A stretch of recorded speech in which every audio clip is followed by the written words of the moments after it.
자, 아모림이 경질되었습니다, 여러분. 현재 지금 이렇게 기사가 나와 있는 걸 보면은 대충 아실 수 있을 것 같은데, 저도 유튜브 각을 잡으려고 한번 녹화를 해보고 있고요. 일단은, 마레스카가 터트린 경질 흐름이 4일 만에 아모림한테 갔고요. 이게 러시안 룰렛이 좀 있는 것 같은 게, 지금 프리미어리그가 첫 번째로 경질되었던 감독이 누누, 사실 뭐 테나가 더 빠르긴 했고, 솔샤르가 더 빠르기도 했고, 무리뉴가 더 빠르기도 했지만, 뭐 그분들이 이제 해외에 있는, 잉글랜드 기준으로 해외에 있는 감독들이고, 잉글랜드 감독에서 누누가 첫 번째 결정타가 날아갔고, 그 다음에 포터가 날아갔고요. 그 다음에 포스텍 날아간 다음에 네 번째가 비토르 헤레이라였나? 그 맞나요? 감독 이름 기억이 안 나는데 비토르 페레이라?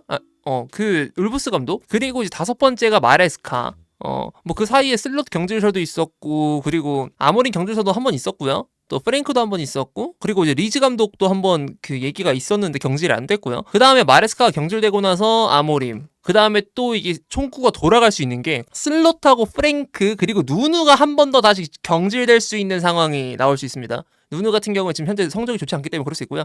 어쨌든 아모림의 경질 같은 경우에도 이제 프리미어리그의 이 러시안 룰렛을 대표하는 대형 총알 중 하나인데 같은 사격이더라도 더 피해가 커 보이는 느낌이니까 거의 미사일이거든요. 왜 잘렸는지를 한번 보아야 될 것 같은데요.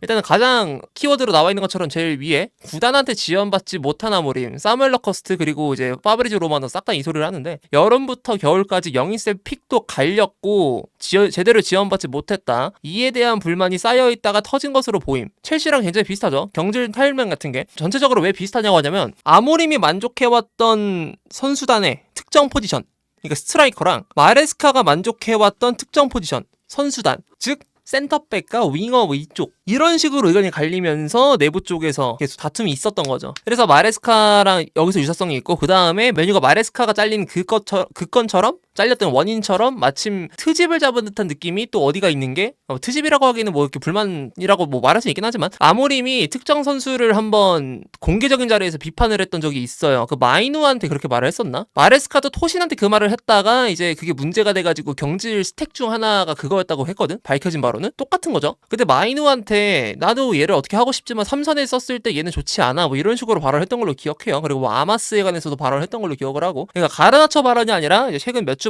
간 발언에서도 선수단을 한번 저격을 했던 적이 있는데 뭐 이제 비판의 강도가 마레스카보다는 약했던 것 같은데, 그래서 그게 문제가 되기도 했다고 하고요. 그리고 아모림의 경질은 리즈와의 경기 전부터 내려져 있었다. 테나우랑 굉장히 비슷한 흐름이죠.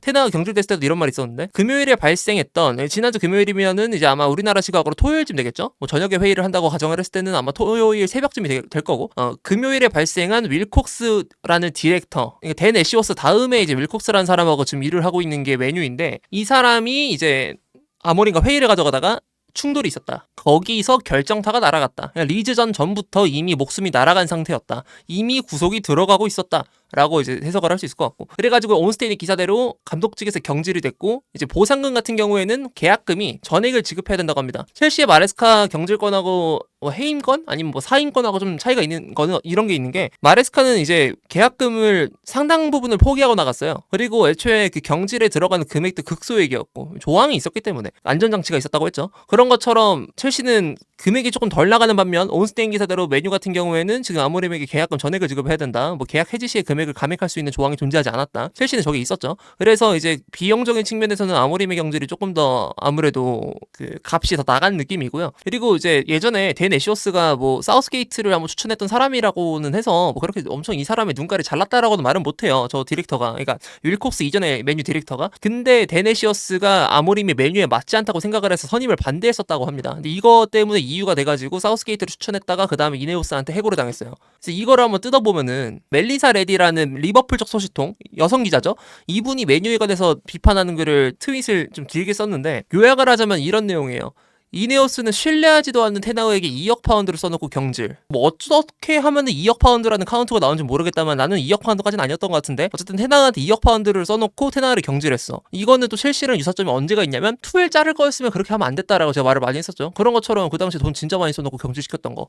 그러니까 테나우는 좀 경질이 더 늦긴 했죠. 투엘은 9월달에 잘렸고 테나우 같은 경우에는 더 나중에 잘렸으니까 11월쯤에. 여기서 첫 번째 이해가 안 가는 거는, 그러면 왜 신뢰하지 않을 수 있는 감독한테 이렇게 돈을 많이 썼냐라는 거. 애초에 저 당시에 뭐 테나우가 잘린다 만다 얘기가 있었는데, 이네오스가 결국에 이제 테나우를 믿고 가게 되면서 1년 연장 조항까지 발동시키고 이제 다음 시즌으로 넘어갔거든요.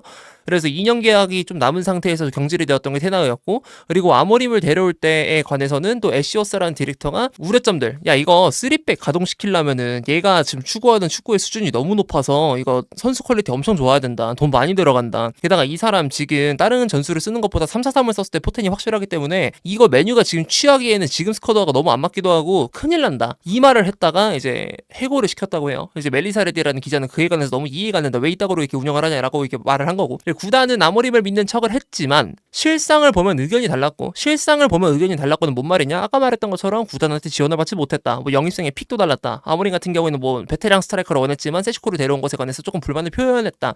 괜히 전술을 바꾸라면서 다른 유형의 선수들을 데려왔다. 애초에 애쉬워스의 우려대로 3-4-3 외에 다른 전술을 썼을 때 이게 좀 애매할 수 있고 3-4-3을 가동시키기 위해서 굉장히 큰 돈이 들어갈 수 있다라는 우려점이 있는데 선임을 정작 해놓고 전적인 신뢰도 제대로 보여주지 못한 채 제2의 아르테타를 키우기 위함이라는 욕심을 낸 거죠. 그러니까 아르테타 프로젝트의 가장 특이점 중 하나가 뭐냐면 정말 구단주가 이게 인내심이 강하다라는 느낌이 많이 들거든요. 이거를 여기까지 참아 하면서 뭐 진짜 죽순이라는 표현을 써가면서도 어떤 저점이 보여진든 간에 상관없이 계속 믿고 갔잖아. 그런 것처럼 아모림도 그럴 필요가 있긴 했죠. 그러니까 할 거면 아니면 다른 사람을 데려왔던가 그렇게 갔어야 되는데 애초에 아모림을 개조하려는 욕심이 있었으면 다른 사람을 데려오는 게 좋았겠지. 왜냐면 아모림의 위약금도 꽤 값이 나가는 상태였어요. 당시에 아모림이 150억가량의 위약금을 지불을 해야 빼올 수 있었던 구조로 나는 기억을 하는데 근데 그게 감독의 몸값 치고는 꽤 가격이 나가는 편이긴 하단 말이야. 근데 그렇게 비싸게 데려오고 우려점도 굉장히 많았던 사람인데 그러니까 아모림의 결함이 있다기보다는 아모림하고 메뉴가 부합성이 안 맞는다는 이유 때문에 근데 데려와가지고 이렇게 돼버렸으니까 이제 이네오스는 대체 뭔 생각으로 이렇게 운영을 하냐라는 식으로 이렇게 비판하게 된 거고 나는 어떤 생각도 있냐면요. 그 메뉴가 어느 감독이어도 잘 할 수 있는 스쿼드가 준비가 돼 있냐라고 하기에는 근데 그렇게 만약 전제 조건이 있으면 감독을 잘라도 그 다음 감독이 왔을 때 보강해관해서 머리가 아프진 않거든? 근데 나는 개인적으로 메뉴가 일단 스쿼드가 정리가 안 됐어요. 지금 방금 말한 전제 조건이 성립이 되려고 한다면 당장 잘하는 선수도 중요하지만 걔네들이 젊어야 돼요. 당장 잘하는 선수가 젊어야 그 전제 조건이 성립이 된다고 생각합니다. 그러니까 지금 아르테타의 목이 잘린다고 하더라도 솔직히 아스날의 스쿼드가 그냥 단순하게 강한 것뿐만이 아니라 걔네가 또 젊어버리니까 그래서 뭐 아르테타 잘린다 그래서 아스날이 리그 우승 레이스를 못할 것 같냐라고 하기에는 물론 뭐 그럴 수도 있긴 하겠지만 그럴 가능성이 적어 보이긴 하거든. 우려점이 적어요. 첼시 같은 경우에도 이제 아무래도 이제 코어 자원들을 많이 잘 구축을 해놓고 지금 버티고 있는 상태에서 살을 어떻게 구성하냐의 차이인 거지 뼈대는 계속 쭉 가잖아. 근데 메뉴의 뼈대는 골다공증인 거죠. 뼈대는 있어. 근데 얘네가 부러져도 이상하지 않아요. 어느 순간부터 이제 약해져 가고 있는데 근데 리빌딩이 다 끝나지 않은 상황에서 다음 감독을 데려오는 게 당장의 성적을 내는 데 있어서는 좀 부정적으로 바라볼 수밖에 없다. 근데 긍정적인으로 해석하는 어떤 게 있냐면 리빌딩을 하면 된다. 그러니까 마침 드디어 메뉴가 테나우 이후로 처음으로 리빌딩을 하는 감독이 나온다.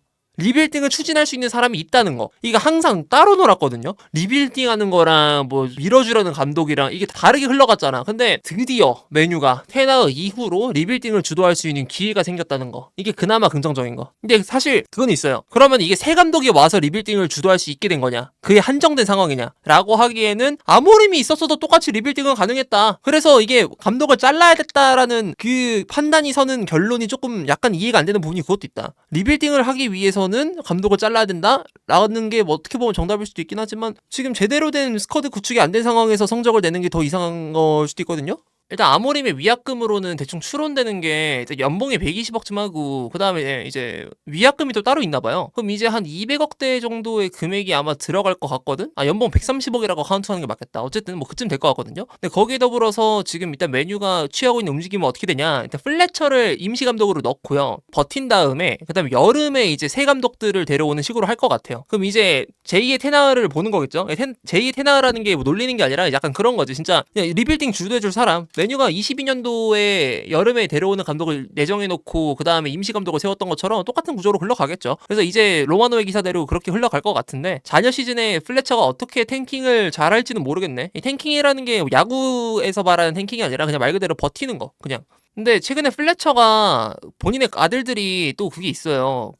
지금 메뉴 가 있잖아. 1군에 들어가 있잖아요. 그래서 이거 약간 좀 음모론이야. 그러니까 말을 한번 해볼게요. 지 아들 존나 쓸 수도 있음. 그러니까 써야 되는 상황이기도 하고 해서 아마 뭐 그것 때문에 플래처가 만약 지 아들이 못한다? 그러면 플래처 그 아빠가 욕 존나 먹을 수도 있어. 그러니까 아들 2명이 다 거기 있거든요. 쌍둥이라고 하던데 보니까 플래처가 다른 뉴스, 그러니까 뭐 헤븐보다는 어리긴 하지만 뭐 헤븐은 뉴스 출신 아니죠. 어쨌든 그 친구보다 어리긴 하지만 그래도 어찌됐든 간에 당장 나와서 도움이 안 되고 있는 상황이긴 해서 뛰는 것 자체가 도움이라고 한다면 어쩔 수가 없긴 하겠다만, 근데 기량이 안 나오니까 그래가지고 지금 메뉴 팬들이 플래처가 보이니 기량에 관해서 좀 불만을 갖고 있는 사람도 있더라고요. 근데 내가 하는 말은 선발 기용을 할 거라는 게 아니라 교체 정도는 가능할 수 있다는 거지, 단기간 내. 나중 가서는 안 쓰겠죠. 그러니까 뭐 나중 가서는 당연히 브루노 페르난데스가 복귀할 거고 누구 복귀할 거고 하면 안 쓰겠지. 근데 당장은 써야 될 거 아니야. 그것도 나름의 포커스가 될 수 있다. 그러니까 아빠가 지휘하는 아들들의 퍼포먼스에 관해서 한번 지켜보는 재미도 있을 거다, 그냥 그 얘기예요. 그리고 그에 관해서 만약에 기량이 안 나온다면 아빠가 욕먹을 수도 있다. 약간 뭐 그런 거 있잖아요. 밖에 나가서 부모님 욕먹이지 마라, 뭐 그런 것처럼.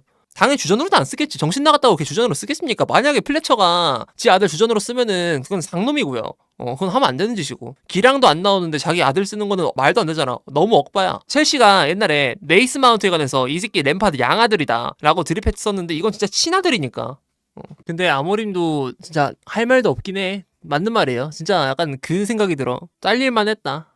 타이밍이 아쉬웠던 거지. 잘릴만 했던 건 맞는 것 같아. 11월 달쯤에 잘랐어야 됐는데 이걸 또 첼시 영상에서 했던 말인데 같은 말을 또 하게 될 줄 몰랐네. 그러니까 아무리면 밀어줄 거면 밀어주고 잘라낼 거면 잘라냈어야 되는데 그 애매한 관계가 참 이 서로를 썩게 만든 것 같아요. 그리고 구단이 결국에는 이제 들이박으면서 어떻게 한 거기 때문에 본인을 잘라달라고 사실상 말한 거나 다름이 없는 느낌이기도 해요. 그러니까 저기 뭐 메뉴에 언프리라고 말하시는 분들도 있는데 저기 뭐 러커스트 아까 기사에 보면은 뭐 아모rim이 먼저 스스로 잘라달라고 요청한 느낌이라서 자르게 됐다 이런 말을 했잖아요. 근데 구단에 들이박으면은 그거는 그 의사가 없지 않아. 충분히 있어. 그렇게 하면 보통 잘릴 수 있어요. 충분히 많이. 데제레비도 그래서 잘렸었잖아. 인터뷰 그렇게 했으면 그냥 뭐 이제 얘는 뭐 본인 잘라달라고 시위하는 거구나 이 생각 충분히 할 만도 해요. 그리고 할 말이 없는 거는 이번 시즌에 성적 확실히 좋았어야 됐는데 뭐가 됐든 간에 지원을 안 해줬다고 하더라도 지금보다 승점 좋았어야 됐어. 지금 모든 빅클럽 다 허덕이고 있는데 승점이 31점밖에 안 되는 거는 첼시도 이거는 꾸짖음을 들어야 되지만 메뉴도 마찬가지예요. 오히려 메뉴가 더 리그레이스에서는 우위를 점했어야 됐던 상황인데 말이 안 돼요. 이 성적은 일정상으로 너무 쉬운데 이렇게 꼬라박는 거는 비전을 완전히 삭제시킨 행위라서. 그러니까 이 저딴 발언을 내뱉어가지고 경질을 안 당할 거였으면 지금 한 리그 3등? 승점 40점 막 이쯤 됐으면 안 잘렸죠. 그쯤 됐으면 안 잘렸지. 그래서 저는 개인적으로 뭐 경질 결정은 충분히 그렇다고 생각하는데 근데 너무 타이밍이 좀 이상하네요. 그리고 이렇게 비하인드 다 폭로 나온 거 보면은 이건 보드진에 관해서도 충분히 욕을 많이 할 법도 하는 것 같고 첼시랑 상황 똑같네.